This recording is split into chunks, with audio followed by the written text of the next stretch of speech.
Yo, what's good with y'all? It's your boy 3 Stacks in this thing, representing my squad, and today we're gonna be going over my Infernities. It's it's one of those combo-licious decks that I have a lot of fun with.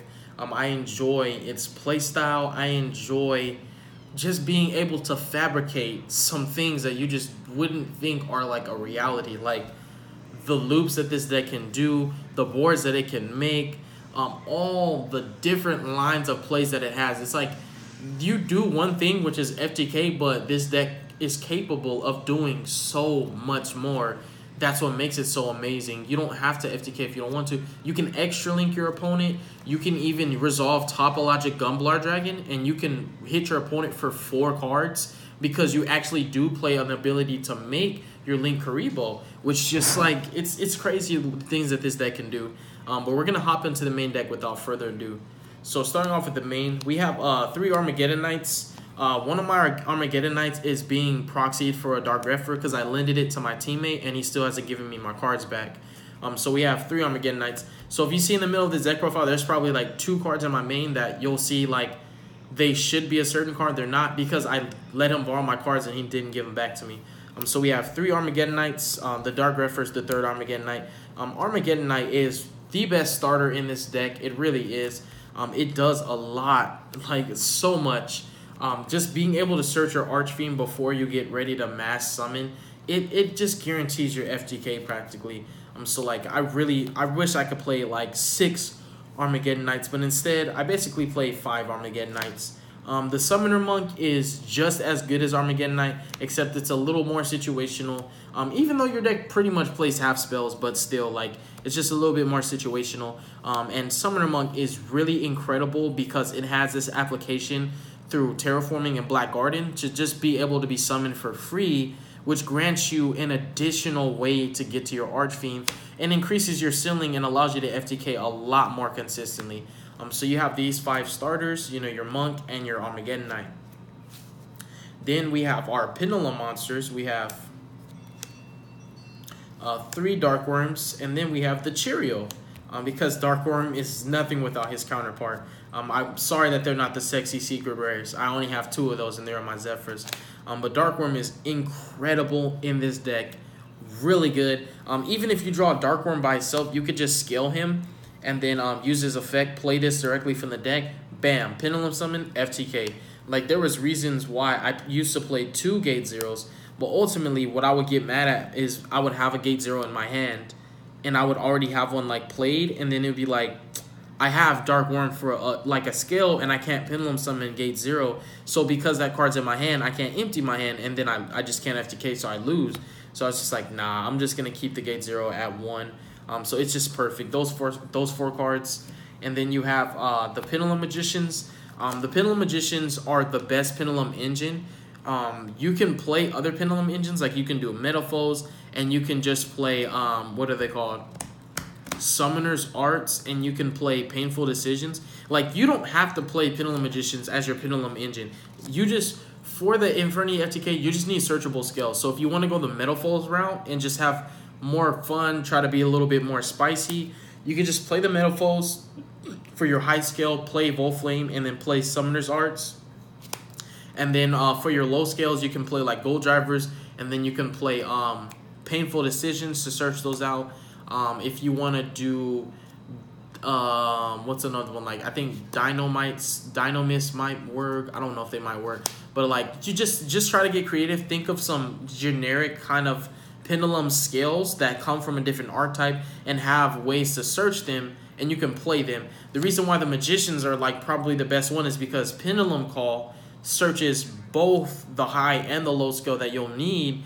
In addition to that, it allows you to discard for cost, meaning that you guarantee that you're going to be able to get that card that is dead in your hand out of your hand so that you can meet the requirements for the Infernities to have no cards in hand. So that's why I do feel like the Magicians are probably the best Pendulum engine, but I'm saying that you don't have to play them if you don't want to. You feel me? You can try other stuff, but I do think that they do have the highest ceiling of all the Pendulum engines you could play. So just the 8. You don't really need more. Sometimes resolving the harmonizing is clutch, and it does help you out a lot. So I will say that's an added bonus to playing the Magician engine. Then we have the Infernities. We have a triple Necromancer. You guys, for the life of me, I still can't get the third Necromancer. Like, nobody has Necromancers. I'm just like, why don't you guys have like older cards? Like, why? And then something new, and a new addition to the deck is I play 2 Mirage. Mirage is literally just a launcher on legs. It's in the middle of your combo, you can FTK with just 1 Mirage. Can you imagine the things that you can do with 2? Like, you guarantee not only do you FTK, even if you mess up, you can still FTK because you play 2 Mirage. But also, you guarantee that if your opponent, like, somehow stops your plays from going off, if they infinite impermanence your firewall, you can't really keep extending the way you want to. You can use your Mirages, and you can just make the Nightmare board. You can just co-link the crap out of everything, and hopefully by the time they, hit your firewall, you already had a couple other things pointing to him, so you can just finish it with an extra link, and at least you got something. You won't be able to Gumblar Dragon them because you kind of need firewall to do that, but playing the second Mirage is really what gets you there. So I don't think that I would ever cut Mirage back down to 1 because it's really that good. And the final Infernity monster is the 1 Archfiend. Archfiend is just godly, man. I mean, like, they hit on the 1 and it didn't do anything. That's sad. And then we have some one-of. Some count as extenders and some are specific targets that you, like, one of them, sometimes you can draw and sometimes you can't. Archer is the one that you really don't want to draw, but if you draw it, it doesn't really matter because you can still Pendulum Summon it from your hand. And basically what you end up doing is you don't even waste your Necromancers on making your Invoker. You can just use your Necromancers to special Archfiend, search, and then tribute, and then flick 12. And then just finish the FTK a lot earlier and a lot more finesse with a lot less work and less time wasted. So drawing Archer is not always bad, trust me. Like, half the time, in fact, nearly every time I've drawn Archer, it was never dead. There was one time when I drew it and, like, it had to be a dark. Because, like, I had a lure and I had, like, everything that I needed, but I just needed to be able to dig deeper in my deck, and I couldn't afford, basically, to, like, risk banishing. And ironically, I shotgunned it, I allured, and I drew a Terraforming and a Dragon's Ravine. And I already had Dragon Shrine and I had Dragon's Ravine. And the 2 darks in my hand were Archfiend and I think it was, like, it was Archfiend, and it was something, like, it was a 1-of. I think it was Gate 0 or something. Basically, I had 2 darks that I literally could not afford to draw. And that was the one time that drawing Archer cost me the game. I mean, and then the 1 Archfiend Eris. Eris is basically just here because your Armageddon Knight has to dump her in order to search your Archfiend. So, like, if you hard draw Eris and you don't have a Terraforming or a Black Garden or Summoner Monk, and you didn't hard draw your Archfiend because you're not, like, you're not that broken, it's like you probably lose. Because if you can't get to Infernity Archfiend, you can't really do much with this deck. Archfiend is the win condition. We have 1 Zephyros the Elite, an amazing extender. I showed you guys how you can FTK with a random hand. I showed you guys you can FTK, and what did I do? I grabbed 2 of the same cards. I grabbed the Terraforming and a Dragon's Ravine. Then I grabbed a Duelist Alliance and a Pendulum Call. And then I grabbed a random 1-of. I was like, let's just grab Infernity Patriarch. With those 5 cards, I showed you that you can FTK with Infernities. And indeed, we FTK'd with that hand. And it, like, he was the main reason, because what he ended up doing was he bounced the what'd he do? Yeah, he bounced the Dragon's Ravine back to hand. So that way you could normal summon the Summoner Monk and then discard the Dragon's Ravine that you bounced from the Field Spell Zone and special your Archfiend. Because you ended up Pendulum Summoning and then using Harmonizing to make Time Star and then search out your Summoner Monk. You normal him and then you, no, you don't normal him yet. You make Curious and then you dump this. And then you use this, bounce the Dragon's Ravine, special it, then you normal Monk, pitch the Field Spell that you just bounced, summon Archfiend from the deck, and then you've got game. Like this card, you have to play Zephyros. And then the Destrudo, that's supposed to be in my deck, but again, I have a teammate that borrowed my cards for Nationals, which was a while ago, and still hasn't given me my stuff back. Then we're going to go into spells. We have triple Dragon's Ravine. Dragon's Ravine's really good in this deck. I really love to see it because of its discard for cost Even if my opponent stops it from resolving, I still have to pay the cost, which is always a good thing for me if I'm discarding a Dark Worm or if I'm discarding a card that I can't keep in my hand. Either way, you need to empty your hand when you're playing Infernity. So like this card is just really good. It synergizes very well with the playstyle. And then you have two different targets that you're trying to dump off this, which are the Strudel and Dark Worm.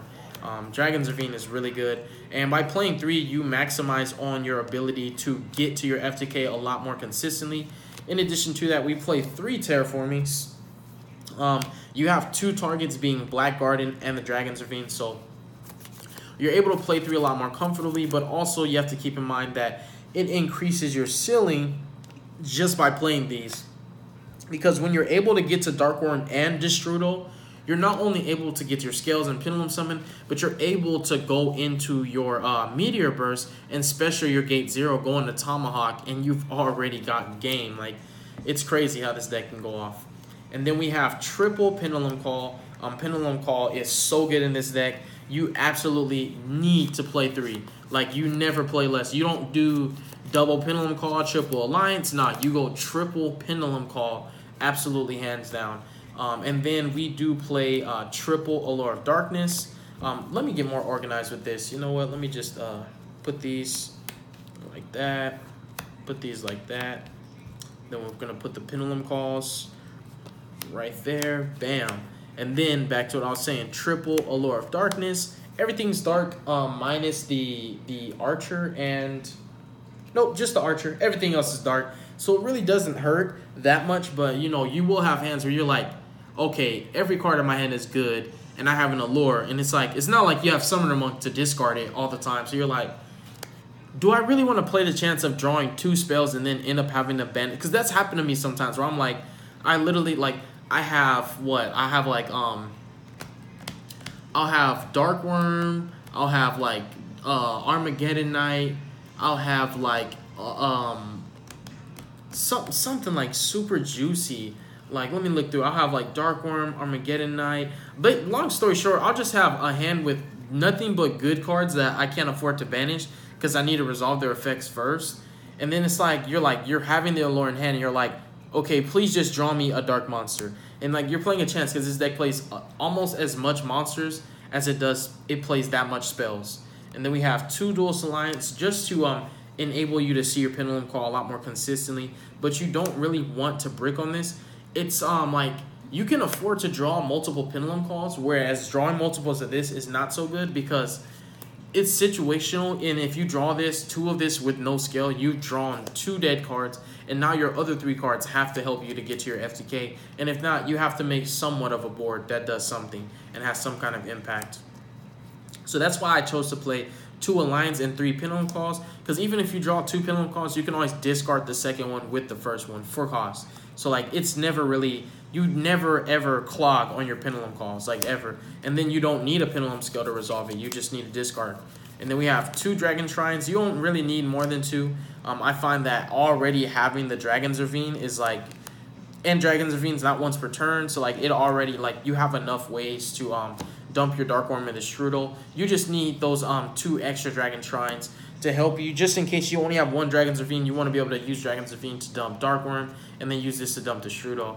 And then the one-ofs. One-ofs are really good in this deck. You have 1 Rhoda, 1 Foolish, 1 Black Garden. Black Garden is just amazing. Like, it's so broken in this deck. You play Black Garden, and you end up giving your opponent 1 monster, and then you kill Black Garden.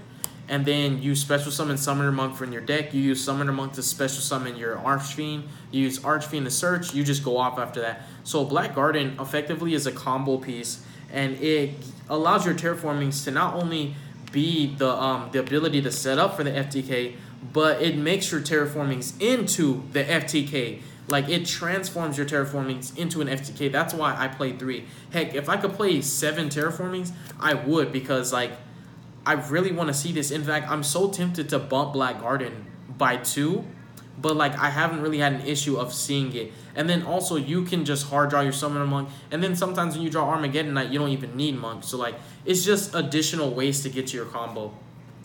And then we have more one-ofs. We have 1 Launcher and 1 Soul Charge. Monster Reborn, I only have 2 copies of it. Both are in my Dark Lords and my Herald of Perfection deck. So if you're wondering where my Monster Reborn is, it's in those decks. I only have 2, but I have enough Soul Charge, and then the launcher is just amazing. It's really awesome. I wish that it wasn't at 1. Launcher and Mirage are like the reasons why you're able to go so bananas in this deck, because you have a ton of extenders. Honestly, like Infernities in their core, essentially they just do. They overcommit a lot of the time because they can. It's not like overcommitting in a reckless way. It's like they overcommit because they can, because they have all these resources that you don't really have anything better to do with them anyways. And now the extra deck is a little incomplete. I sold my Firewall. I sold my Saryuja Skull Dread. So if you're wondering where those are, they're gone. So just remember, they're just not there. We have Curious, really good in this deck. Cleafort Genius, because of your Tomahawk. Like you normally use Tomahawk's tokens as part of your combo when you have Archer, just so you have more monsters to tribute.